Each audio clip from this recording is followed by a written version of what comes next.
Oi, Pedro. E aí, Fred, como é que vai? Tudo bem? Bem-vindo, tudo bem, e você? Tudo ótimo também, tranquilo. Já entra no tema já? Vamos embora, pode falar. Então, Depois a gente se perfeito, eu ia falar. apresenta, vamos tocando. Perfeito. O que eu ia pontuar é que eu sugeri o tema, né? Falei, vamos falar de jovem na política. E o Fernando aqui comentando que eu não preciso ficar mais jovem. Bom, daqui a pouco eu vou querer ter mais essa vontade, né? Mas por enquanto tá ok. Mas eu até uma frase polêmica. Eu acho que esse discurso assim do jovem na política no geral ele é uma grande baboseira. Mas eu vou explicar o porquê. Sim, o Renan Calheiros um dia já foi jovem, o Sarney um dia já foi jovem. Jovem não é atestado de nada que não a idade que a pessoa tem, que é o mero transcorrer do tempo. Claro que no inconsciente as pessoas assimilam muito o jovem com ter novas ideias, com ser uma renovação de ideias, uma nova política, mas isso não é garantia de absolutamente nada, infelizmente. Porque a gente precisa de fato cobrar que as pessoas tenham ideias novas, ideias que mudem a política, ideias que revolucionem a política. E isso nós temos, por exemplo, aqui na nominata do Novo. Eu brinquei com o Popó outro dia numa live. Ele tem uma idade muito diferente da minha, mas tem uma cabeça a nível de ideias novas super alinhada. Então, É, eu e Popó, né, nessa questão, temos ideias novas, é isso que importa. A Andréia perguntou aqui, André, eu fui sim aluno da PUC, mas muita gente acha que de economia, mas eu fiz direito lá, eu sou advogado. Mas tem vários amigos no curso de economia, eu fui, como o Fred sabe muito bem, eu falo sempre, eu fui presidente do Diretório Central de Estudantes lá, eleito e reeleito. Então, assim, vim bastante dessa questão de movimento estudantil, faço política desde jovem, com o jovem, mas eu tenho essa opinião que é meio polêmica, assim. E aí é isso, assim, eu acho que o mais importante que a gente vai entrar aqui, é óbvio que é muito importante o jovem participar da política, seria até uma hipocrisia da minha parte negar isso, eu sou jovem, levanto essa bandeira, acho legal, mas acho que a gente tem que ter muito cuidado. Muitas pessoas veem os candidatos de jovens a nível de idade e pensam, ah, esse cara vai fazer diferente, ele é jovem, está concorrendo pela primeira vez, e infelizmente isso não é garantia de nada. É muito importante que as pessoas prestem atenção no que as pessoas estão pensando para a cidade do Rio, qual é a sua trajetória, o que a pessoa estudou, o quanto ela leu, o quanto ela se dedicou. Isso é muito mais importante do que eu pegar a minha identidade e falar, eu nasci na década de 90. Eu nasci, no meu caso, 91, mas 92, 3, 4, 5, enfim, o que isso quer dizer? Absolutamente nada. A gente vai pegar. Tem um panfleto do Sérgio Cabral, quando ele concorreu a prefeito em 96, salvo engano, que é ele, uma cara jovem, sem barba, o terno aqui no ombro, fazendo bem um estilo jovem, e vinha novas ideias, um novo conceito. O que significava essas novas ideias dele, né? Essa juventude toda que ele queria representar? No fim, era apenas uma continuação ou até um aprimoramento no sentido ruim daquela quadrilha que comandou o Rio durante muito tempo e conseguiu assim. Então, minha primeira frase chocante aí para a gente abrir a conversa é essa, de que esse discurso do jovem na política tem que ser muito bem pensado, muito bem refletido. o Pedro, eu como já sou bem mais velho, né, eu sou um velho na política, mas eu acho sim, muito importante sim que os jovens participem, que Claro, entrem, que se informem. Eu sou de uma geração em que os jovens, que era o período da ditadura militar, os perfeito. jovens eram muito arredios à política, né? Porque tinham medo. Né? E quem entrava, normalmente entrava pelo lado da esquerda, porque aí já era para Sim, barbarizar direto. Né? Então, e tinha uma visão muito favorável à esquerda, porque o regime militar puxava muito para um lado muito ruim, né, do processo político. Então, assim, foi uma geração que ficou distante. Eu só vim aproximar da política agora em 2017, né, que eu sim, comecei a admitir a possibilidade. Eu acho importantíssimo que o jovem se informe, que claro, ele tenha uma visão política, que ele tenha informação, que ele participe, que ele se perfeito, envolva. Porque o aprendizado, ele só vem no momento em que a pessoa tenta fazer. Eu perfeito. adoro a frase, a gente só sabe depois que a gente faz. Antes da gente fazer, a gente tem uma hipótese. Essa hipótese precisa ser sempre testada. Então, eu acho que tem que ter um equilíbrio. Eu gostaria Claro, muito de ver a representação política o mais perto possível da distribuição demográfica. perfeito. Isso E aí. até, e até com um viés de ter mais jovens do que mais velhos do que mais antigos na política. Por que Sim, eu falo isso? Porque a gente entende, até pelos princípios e valores do Novo, que eu comungo completamente, ninguém deve ficar muito tempo na política. Então, se o cara perfeito. entra jovem, ele vai Sim, sair na meia-idade da política. Porque senão aquilo ali vira um projeto de carreira. E a política perfeito. não deve ser carreira e não deve ser vista como uma profissão. E isso, assim, eu acredito muito nisso. Sim, Quem pode estar velho na política é um cara como eu. Eu sou velho de idade, mais novo na sim. política, porque só agora eu resolvi dar minha contribuição. E Perfeito. até me arrependo um pouco disso, de estar tão tardio, sabe? Porque eu fui omisso em relação às necessidades. Então, quando eu te conheci lá no curso do Renova, uma das coisas ali que me deixaram mais animados foi a quantidade de gente jovem, preparada, querendo aprender, informação. Eu acho que o Novo deve ser uma plataforma muito importante para isso, para Perfeito. permitir a formação. Agora, precisa também sempre na mescla, precisa de gente de cabelo branco, experiente, Sim, com experiência de fato, para contrabalançar, às vezes, a pouca experiência, a pouca vivência, um pouco mais de maturidade.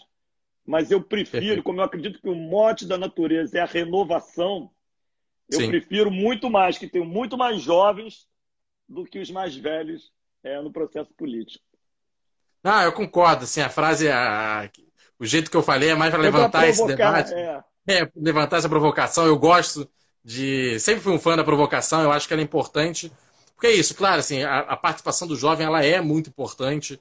E como eu falei, né, eu vim de movimento estudantil, então eu disputei várias eleições em centro acadêmico, perdi três até ganhar a primeira. Isso me deu um pouco de resiliência até, de saber que alinhar um pouco a proposta, alinhar o que as pessoas querem ouvir, você saber conversar, saber que a urna muitas vezes vai te trazer uma resposta que é amarga, mas que a culpa não é do eleitor muitas vezes. Às vezes as pessoas que não souberam passar as suas ideias, não souberam deixar que as suas ideias fossem claras, não souberam botar suas propostas da forma devida. Então, isso tudo é um aprendizado. Então, como eu comentei, né? O Caiazzo também comentou.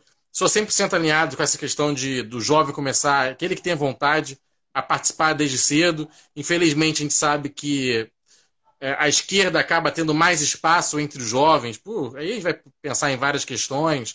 Acho que o jovem tem, às vezes, é um pouco mais sonhador, no sentido de eu vou mudar o mundo, eu vou dar tudo para todo mundo, vai ter muita saúde, muita educação, eu quero tudo perfeito, porque esse mundo tá muito ruim e tal. E às vezes a gente vem com um discurso que fala de ajuste fiscal, de olha, calma, às vezes a entrega é de longo prazo, a gente não vai conseguir recuperar tudo em 4 anos, vamos precisar. Vamos, claro, em 4 anos a gente avança bem, mas em 8, 12, 16 a gente vai conseguir entregar uma nova cidade do Rio de Janeiro, um novo Brasil, um novo estado. E às vezes isso não é tão cativante, tão conquistador quanto é um discurso mais radical, que no fim acaba sendo obsoleto, mas de, não, olha, se a gente combater os grandes ricos, se a gente combater as grandes fortunas, a gente consegue matar a fome e a miséria em 1 ano. Calma, não é assim. Mas tem muita gente que se E, seduz por esse discurso, né? e é normal que os jovens se seduzam, né? Dizer assim, que os jovens no início eles tendem a ser muito mais da esquerda, né? Até Sim, começar a ter a experiência de vida. Eu tinha lá na minha juventude, no tempo da faculdade, tudo, ainda mais que eu vivia num ambiente de ditadura, assim, sim, todo mundo gosta da ideia da igualdade, né, de ser tudo claro. igual para todo mundo. Mas, cara, primeiro que as pessoas não desejam isso. Aí quando você vai ganhando maturidade, vai assim, mas as pessoas não desejam isso, elas querem coisas diferentes. Elas querem ser diferentes. E onde é que está? O que é ser Claro. igual? Um trabalha muito, outro trabalha pouco, os dois ganham a mesma coisa? É disso que a gente está falando? Ou todo mundo Pois trabalha é. muito e todo mundo ganha igual? Já começa daí. É. E o Sim. que? E, pô, é assim, eu tenho um tio que é pianista, vive em Barcelona, mais de 40 anos, Bacana. e ele queria tocar piano. O pai dele era advogado, professor da Universidade de Direito. O meu pai era o mais velho da família, era advogado. O pai dele forçou muito para ele se formar em Direito, ele se Sim. formou em Direito, No dia que ele se formou, ele pegou o diploma, entregou para o pai e falou: tá aqui o diploma, agora eu vou tocar piano, que é o que eu quero fazer na vida. Né? Escolha de vida. E ele sempre falava para mim assim: Fred, eu não quero ser rico, eu não quero ganhar, eu quero tocar piano e quero viver de Perfeito, tocar direito piano. dele. Teve que ir para a Europa. Teve que ir para a Europa, porque aqui, como pianista não famoso, não, né, músico, por Sim, simplesmente não dava. difícil. Ele foi para a Europa, passar lá a vida toda lá. Mas escolha dele. Então as pessoas não desejam ser iguais. E aí Perfeito. tem a questão de você incentivar a quem quer fazer. Mas isso são longas conversas, participar, vivenciar, experimentar. E não é uma certeza, porque dependendo da Sim. dimensão do tempo, né, eu digo assim, a gente vive num ambiente de imperfeição, nós somos imperfeitos, em busca de um Sim. modelo perfeito. Né? Nós todos estamos na Perfeito, busca exatamente. de um modelo perfeito. E aí, na juventude, o cara acha assim: soma 2 mais 2, 4, beleza, daqui o modelo perfeito é esse aqui, papapá. Não sai, ele vira um radical. Né? Sim, é Peraí, exatamente. Sim. vai estudar história, vai ver o que aconteceu, vai ver o que aconteceu com o movimento dos povos, vai ver que teve um momento que foi mais assim, vai ver que tem um momento que foi mais assado. Então, tudo que eu acho assim, Perfeito. tudo que é muito para lá, muito para cá, dogmático principalmente, não é produtivo, né? Não é. Eu Sim. acredito muito no modelo científico. O modelo científico, ele começa da dúvida, começa do teste Perfeito. das hipóteses, começa até para reavaliar as premissas. Né? Sim, Então, é esse equilíbrio. Agora, eu acho que assim, do jovem, o jovem tem uma energia muito maior do que os mais velhos.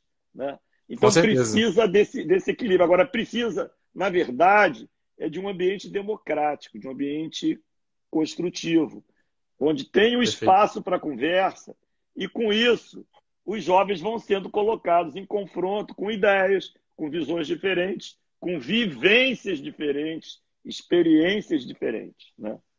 Perfeito. Mas eu ainda Não, insisto que eu prefiro mais jovem do que novo na política.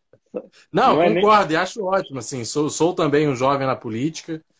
Além dessa questão de movimento estudantil dentro da PUC, eu segui sempre atuando, né? Faço hoje uma pós em gestão pública, já trabalho dentro do legislativo com um deputado do Novo, então eu respiro isso já há alguns anos, gosto muito e é um ambiente claramente você vê poucos jovens. Você vai dentro da LERJ, da Câmara Municipal, são poucos jovens que são assessores.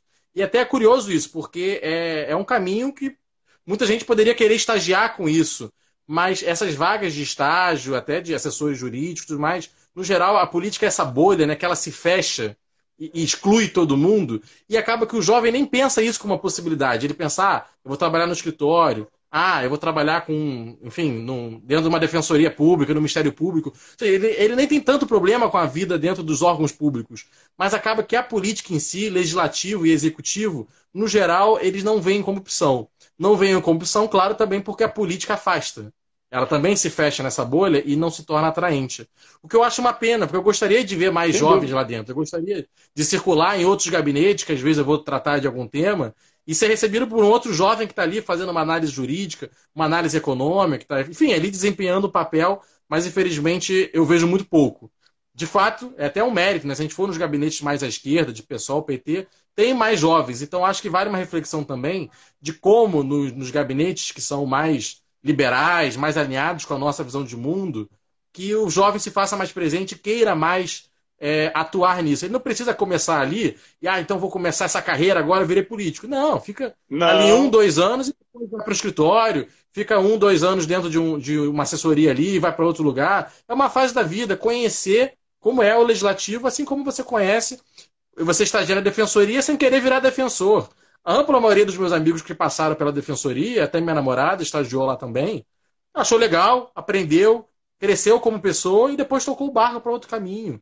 Eu gostaria que exatamente isso, mais jovens vissem a política como algo receptivo, algo legal, que elas pudessem canalizar essa energia. Porque, de fato, o jovem tem energia de sobra. Você vai ver em manifestação política, qualquer coisa que precisa de voluntariado, no geral, o jovem vai ter um destaque, porque ele tem tempo também, é uma grande verdade, não tem 2 filhos para cuidar, tantas contas para pagar, tem uma flexibilidade de horário maior, então ele consegue se fazer presente e ele quer se engajar, ele quer fazer. Mas é muito importante que a gente faça com que ele tenha conteúdo, que foi aquele ponto no início. A gente achar que o jovem, por ser jovem, por si só, eu sei que não é o seu ponto, mas é o de muita gente. Ah, é jovem, tá maravilhoso. Calma. É jovem, mas Não. vamos ver o que ele tem a dizer. Vamos ver qual o conteúdo que ele tem para trazer. Mas isso também no mais velho também. Tem aqui uma brincadeira Não, com aqui. certeza é isso. Tem aqui uma brincadeira que é favorável a mim, ó. O idoso é Rático 5. O idoso é o jovem que deu certo. É uma brincadeira. Sim, sim. Mas eu gostaria de. Mas nem sempre, hein? Olha só. Mas tem aqui o Claro. novo jovem do Rio falando o Sim. seguinte: vamos fazer o novo entrar nas faculdades nessa eleição. Excelente. Eu acho que a gente deve separar uma coisa da outra. Eu acho que a gente não deve nem pensar em eleição. Vamos fazer o novo entrar na faculdade. Por que não? Perfeito. Por que não abre? Perfeito. Aí, você aí, novo do Rio, eu não sei qual deles é que está aí atrás desse nome, mas Sim. por que vocês não organizam reuniões para debater a visão do novo sobre a política? E aí me convido o Pedro, convido o Ganime, vamos fazer, vamos Perfeito. montar um painel. E agora que a gente está em período de recolhimento, a gente pode fazer também via Zoom. Se você reunir um grupo de 40, 50 pessoas, a gente faz. A gente Perfeito. abre um grupo fechado no Zoom. Hoje a gente tem instrumento para isso. O Rafael Cohen conseguiu lá para o agente da mudança e ele disponibiliza Pera. eventualmente. E a gente pode fazer uma reunião. Cabem até 100 pessoas na reunião. Então, um desafio para você. Não espera a eleição, não. Junta uma turma. Pode chamar Sim. gente que tenha viés de esquerda, o que quiser. A ideia é discutir abertamente soluções, propostas do Rio. É óbvio que nós vamos falar sobre a visão de mundo do novo, sobre os Claro. princípios e valores do novo, mas estamos abertos a discutir com qualquer um sobre qualquer coisa. Acho que esse é o processo verdadeiro, necessário, de inclusão das pessoas e de debate. Então, Perfeito. eu acho que a gente pode muito fazer isso. E Sim, outra sim. coisa que eu gostaria também de lembrar aqui é que os velhos da política, que não são necessariamente os idosos, não tem só a questão cronológica, mas são os que estão aí já querendo terceiro, quarto, quinto, sexto mandato, porque começaram muito cedo, esses caras deviam estar fora da política. Essa é a minha visão. Sim. Essa é a visão do novo. Fora com os Sim. políticos de carreira. Esses caras já não fizeram. E mesmo que tivessem feito, deveriam sair para estar assessorando a novos a entrarem. É o que eu acredito. A gente deve Sim. estar. Eu me predispus a participar do processo político para ser exemplo, para ser facilitador da entrada de Perfeito. um monte de gente de qualidade para a política. Nós só vamos mudar se nós tivermos gente qualificada disposta a entrar. Nós temos que transformar a política em algo nobre a ser feito, em algo nobre a se participar. Nós não podemos deixar, como a gente está deixando, que essas pessoas que estão aí, que são corruptas, ou quando, no mínimo, têm projetos de poder pessoal, que muitas vezes se misturam com projetos patrimonialistas, esses caras não são viabilizadores de entrega de serviço público de qualidade para as pessoas. Um serviço público de qualidade é o maior instrumento de geração de igualdade de oportunidades e de vida. Porque quem mais precisa do serviço público, do que é essencial no serviço público, que fundamentalmente é saúde, educação e segurança, mas fundamentalmente saúde e educação, quem precisa não é quem está no topo da cadeia alimentar. Sim. É quem ou é atendido naquele posto de saúde, ou pela saúde pública, ou não vai ser atendido. É o que ou o filho vai estudar na escola pública, que vai dar um ensino de qualidade, ele vai aprender e vai estar formado para a vida, como eu fui formado em escola pública. Sim. Ou ele, mas a minha família tinha oportunidade, ia se apertar um pouco, mas tinha. ou ele não vai aprender. É essa maldade, é essa crueldade que esses caras que estão aí há muito tempo estão fazendo. É para isso que nós estamos aqui, nós todos, para Perfeito. tirar essa turma daí. E aí, Perfeito. eu acho que é de muita gente jovem, a gente vai demorar a chegar lá. Vai Sim, demorar, cada vez a gente vai ser mais rápido e vai ocupar mais os espaços. Mas essa turma jovem participando, atuando, na hora de chegar lá, eles estarão bem mais experientes. Então, é perfeito. fundamental que a gente consiga atrair essa turma, energizá-los, gerar motivação, Sim. facilitar, apoiar para que todos venham. Perfeito, Fred. Eu acho que nós temos uma janela de oportunidade muito boa. E eu acho que os 14 anos de governo de PT, de esquerda, né, os governos do PT que nós tivemos, nos criaram uma janela de oportunidade que é a seguinte. Assim como você, sua juventude, foi na ditadura militar, isso fez com que muitos jovens fossem para a esquerda por repudiar todo aquele modelo que existia, com razão, porque ninguém merece viver dentro de uma ditadura. A minha geração foi criada com 14 anos de PT. Em É isso. 2002 foi a primeira vitória, eu tinha 11 anos, então não imaginava me interessar por política. Quando entrei na faculdade ainda era o PT, quando eu saí da faculdade foi basicamente quando o PT também estava saindo. Então todo o meu interesse enquanto jovem de política é atrelado a isso. E toda a minha geração passou por isso. Então as pessoas tiveram a oportunidade de ver o quão ruim é aquele modelo. O quanto aquele modelo levou o Brasil para uma crise, a maior crise da sua história, foi 2014, 2015, 2016, foi por esse governo. Isso fez com que a juventude fosse para o outro lado. Nós nunca tivemos tantos liberais, tantas pessoas jovens alinhadas com os valores do novo, muito provavelmente na história do Brasil. Pelo tudo que eu leio, tudo que eu acompanho, que eu falo com pessoas mais velhas e tal, nunca houve tantos jovens de 20 a 30 anos que abertamente defendessem os valores da liberdade, nós precisamos de uma economia mais aberta, nós precisamos de uma economia que valorize o empreendedor, tudo isso, porque nós vimos durante 14 anos o quanto esse discurso que dividia ricos contra pobres, brancos contra negros, o empreendedor é vilão, temos que aumentar a carga tributária, a solução é taxar grandes fortunas, enfim. Todo esse modelo a gente viu no que deu e sofremos na pele. Todo mundo teve a oportunidade, né? Oportunidade não, o prejuízo de ver dentro da sua família pais, tios, avós, enfim, algum parente próximo que acabou quebrando, que acabou falindo, que perdeu faturamento e ver o quão ruim é quando o empreendimento vai à falência, porque isso gera desemprego. Então, eu acho que é uma janela de oportunidade muito boa para a gente.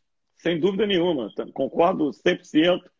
Agora, a gente tem que fazer bem feito, a gente tem que fazer com gente séria, tem que fazer com gente honesta. E eu vejo muito hoje na política do Brasil, agora saindo um pouco dessa questão do jovem, as Claro. polarizações elas sempre estão acontecendo, até mesmo com o Centrão. O Centrão às vezes está polarizando, atualmente está polarizando. Sim. É o Bolsonaro contra o Centrão, né? Eu estou vendo assim. Mas, na verdade, são comportamentos ruins de políticos antigos, que de um lado ou de outro são políticos antigos. Nenhum deles deveria estar mais aí. Estão aí há 30 anos, 20 anos, fazendo as mesmas coisas. E essa polarização, ela embaça a visão das pessoas. E aí você fica tomando partido de A, tomando partido de B, e o Brasil perde com isso. A cidade do Rio de Janeiro perde com isso. Porque você vai votar num ou no outro, mas os dois são muito ruins. Eu fico Sim. vendo essa questão de questionar o Zema, porque ele não assinou o manifesto dos governadores. Eu assim, Sim. mas o manifesto dos governadores era pró-democracia ou era pró-pessoas? Porque pró-democracia é uma coisa, pró-pessoas é outra completamente diferente. Qualquer pessoa pode e deve ser questionada. Não tem esse negócio de salvador da pátria, de mito, nada disso. De um lado ou de outro. Isso é do processo. Ninguém está Perfeito. falando que ao você criticar um ministro do Supremo, que você vai querer fechar o Supremo. Fechar o Sim. Supremo é antidemocrático. Fechar o Congresso é antidemocrático. Agora, querer que tenha um outro tipo de gente dentro do Congresso é democrático. É Claro. melhor ter leis que Sim. lá na frente não permitissem que os caras fossem reeleitos, reeleitos, reeleitos, seria muito melhor para o Brasil. Essa turma já teria ido Sim. embora há muito tempo. não necessariamente a gente teria coisa melhor. Não é uma garantia. Mas, pelo menos, teria uma necessidade de virem outros nomes e não desses caras ficarem criando regras para trazer o poder para perto deles, trazer o poder financeiro para perto dele, porque fundo partidário, fundo eleitoral, não tem outro processo que não seja esse. Gabinetes inchados em qualquer lugar não tem outro objetivo que não seja colocar os seus sócios com remuneração paga pelo Estado para se manter no poder. É um modelo de poder, com apropriação do dinheiro público. Aí você vê, num momento como esse do coronavírus, tem proposta para os estados poderem gastar o que quiserem, aí você abre as licitações. Eu estava até vendo o cara da CGU agora na televisão ainda agora, dizendo, ó, liberou, começaram as compras, pô, a gente estava sem delações, né, sem agora tem um mar de reclamações, né? Porque Sim. todas as vezes onde teve decretação de calamidade pública, na hora das compras, vem a roubalheira, porque não tem licitação. Cadê? Tem dinheiro para cá, dinheiro para cá. Quem está na iniciativa privada está perdendo emprego, está perdendo salário. E no poder público? Cadê a contribuição? Cadê as reduções? Cadê as reduções? E assim, no momento em que o Estado está precisando de dinheiro para alocar numa crise.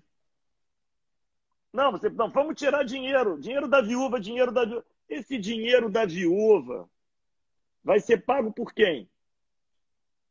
Pelo seu Zé, pedreiro que está sem trabalhar. Pelo pagador de imposto. É isso. Sim. Então é extremamente desigual. Outra coisa, eu pego bem a regra do governo para quem tem emprego formal. Até 3 salários mínimos, o cara perde no máximo 25%, né? Com a redução da carga Sim. de trabalho. Acima de 3 salários mínimos, o cara começa a perder mais. E tem uma coisa, quando a empresa faz isso por 2 meses, ela depois tem um comprometimento de manter o empregado por mais 2 meses.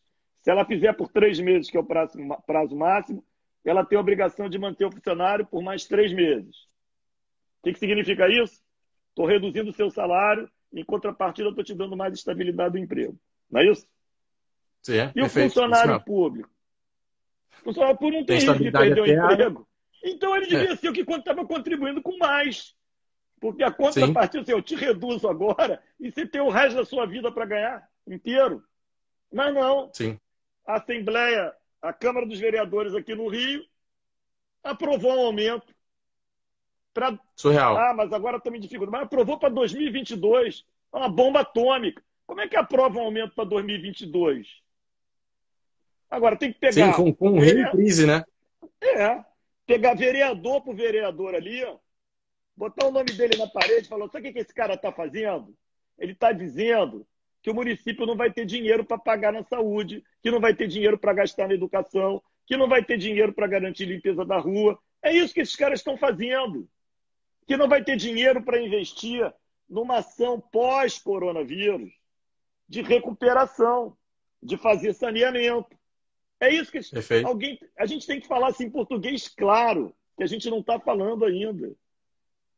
Quando você chega de um cara da esquerda, entre aspas, que basicamente defende corporações de funcionários públicos, esse cara é concentrador de renda.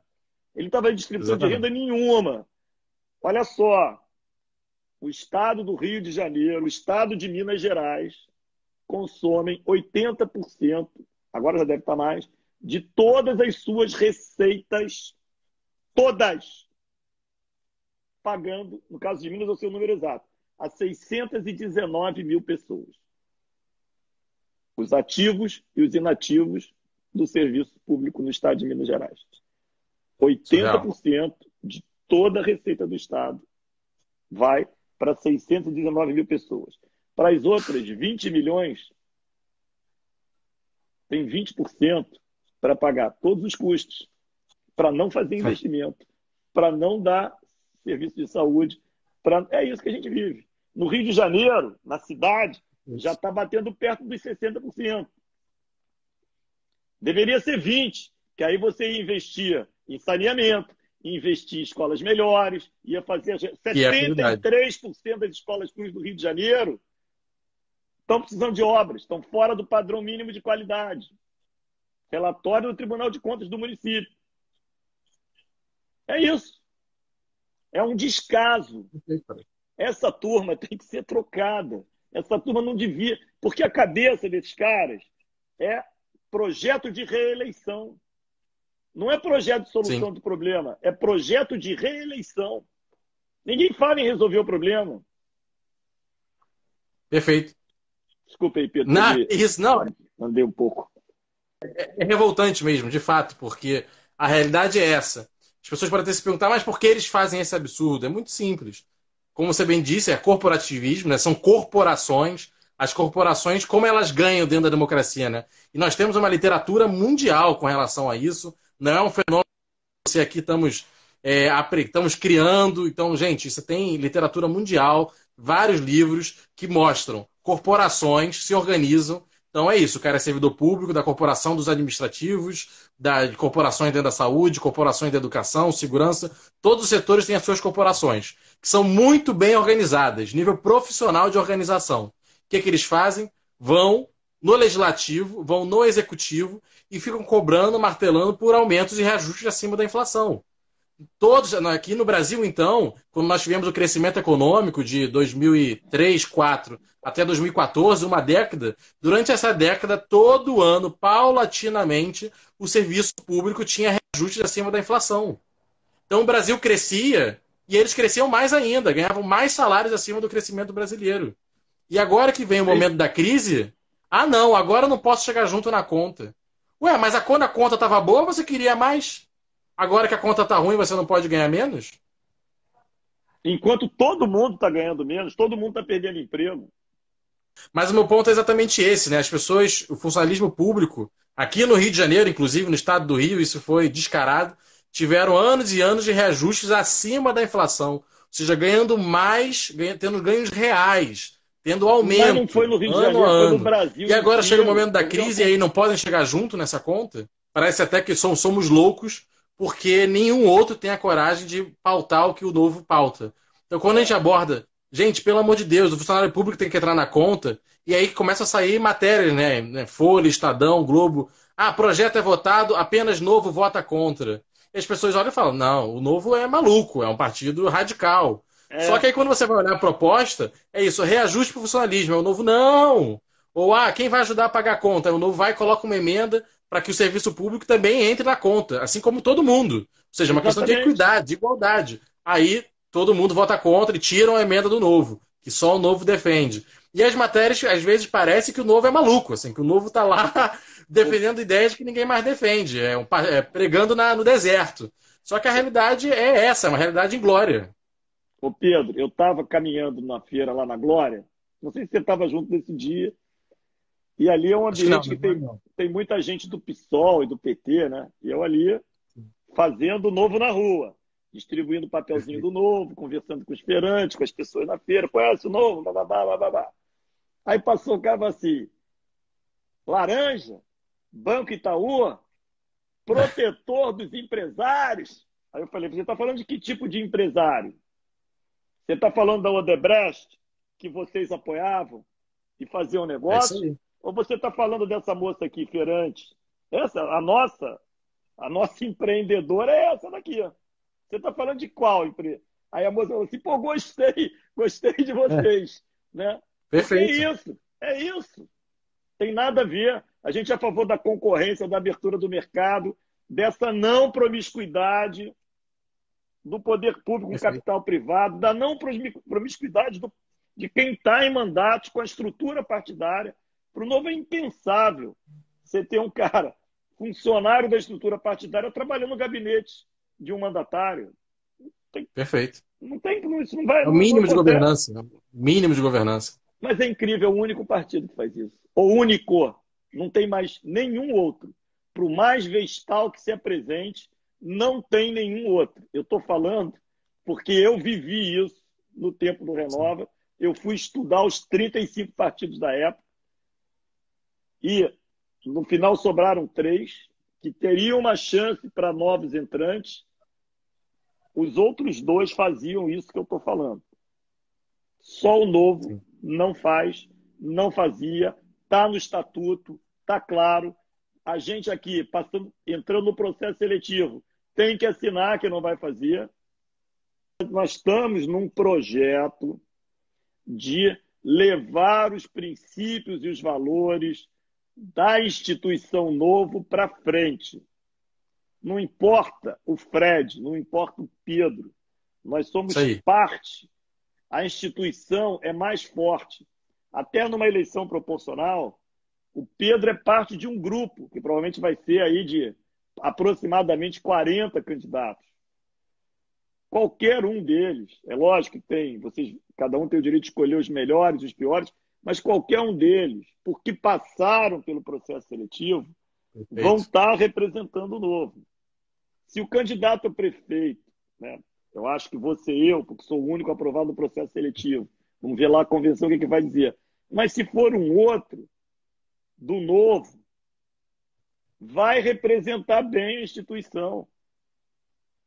Como os 8, isso eu faço questão de falar o tempo todo, só tem num lugar que tem uma avaliação independente de qualidade dos deputados, que é no Congresso, na Câmara de Deputados. São 513 deputados federais, que é um número absurdo. O Novo tem 8. Por esse ranking dos políticos, que mede de janeiro, mede fevereiro, mede março, mede abril, mede junho, todos os 8 primeiros colocados são do Novo. Todos os meses. Janeiro. Muda de posição. Uma hora é o Ganime, outra hora é o Thiago Mitrô, outra hora é o Van Hatten. Eu nem sei direito quem, mas são sempre os 8 primeiros, são os 8 do Novo. Sim. Isso mostra qualidade. E mais, eles gastam menos da metade do que qualquer outro deputado federal. Então, se faz muito mais com muito menos. A Janaína Lima, eu estava vendo uma live dela ontem, lá de São Paulo, vereadora, ela terá economizado em 4 anos de 4 milhões e meio. Surreal. E ela lá conseguiu aprovar uma lei, uma deliberação, em que o que ela economiza pode ser direcionado para atividades de educação. Então, toda a economia dela é voltada para a educação. Aqui no Rio e no Congresso Nacional, a economia, infelizmente, ela fica lá no bolão do Congresso. Ela não é devolvida e não é direcionada, mas nós estamos lá o tempo todo tentando fazer com que isso seja voltado ou para a saúde, ou para a educação, ou para o serviço fundamental.